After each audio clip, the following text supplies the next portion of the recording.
This is a quick run through on setting your in-stage pressure on your first stage regulator. We're using a prefabricated setup at AP Diving in our O2 clean room, but the same can be done with a small pressure gauge and a fully charged cylinder. I've got the high pressure into a pre-made cylinder valve and going from a low pressure port into our in-stage pressure gauge. I'm going to slowly open the high pressure valve whilst watching the in-stage pressure gauge go up. If it shoots up too quickly, I'm going to immediately turn off, but it should go up slowly and then stop around about anywhere between 7 and 9 bar.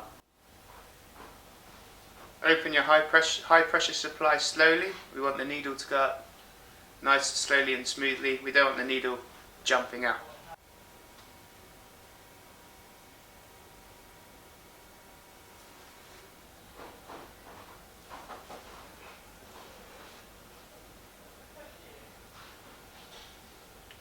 Once the needle's stopped, open your high pressure valve fully, purge the system and see where your needle settles out. For this desired regulator we wanted 7.5 bar, so it's currently above. We need to now adjust that to get that to where we want it to be. To adjust your in-stage pressure, you're going to use a 6mm Allen key inside your FS25 or your in-stage pressure adjuster. If the in-stage pressure you desire, or the in-stage pressure is higher than you desire, we're going to insert the Allen key and turn anti-clockwise. If it's under your desired in-stage pressure, we're going to turn it clockwise. But this must be done with the gas off. In this case it's slightly over 7.5 bar, so I'm going to turn the gas off and purge the system. Insert the 6mm Allen key and adjust anti-clockwise. Do it in small stages and continue to check your in-stage pressure by opening your high pressure valve slowly. Make sure you purge the system a couple of times after you turn your high pressure on, just to let the valve balance out. In this case we're on 7.5 bar.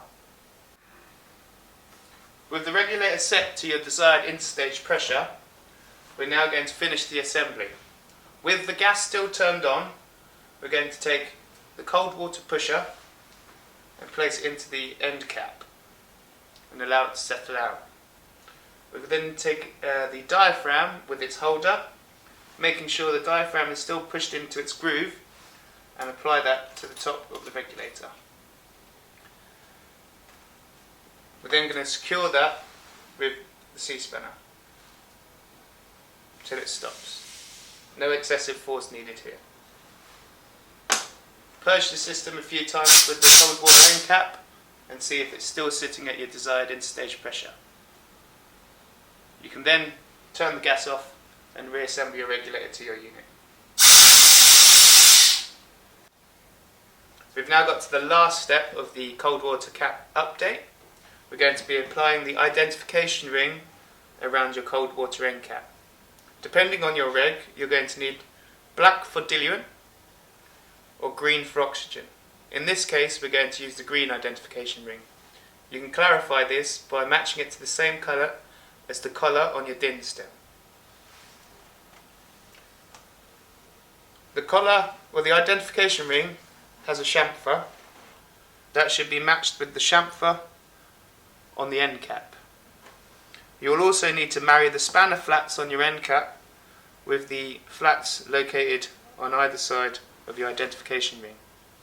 The easiest way to put this on is to locate both flats together and push that home. You can then use your 2 thumbs to slide the identification ring around the rest of the regulator until it sits in position. If it's not in position, you can give it a slight twist to make sure both flats are on both flats on your end cap. That concludes your update on your cold water end cap on your first stage regulator.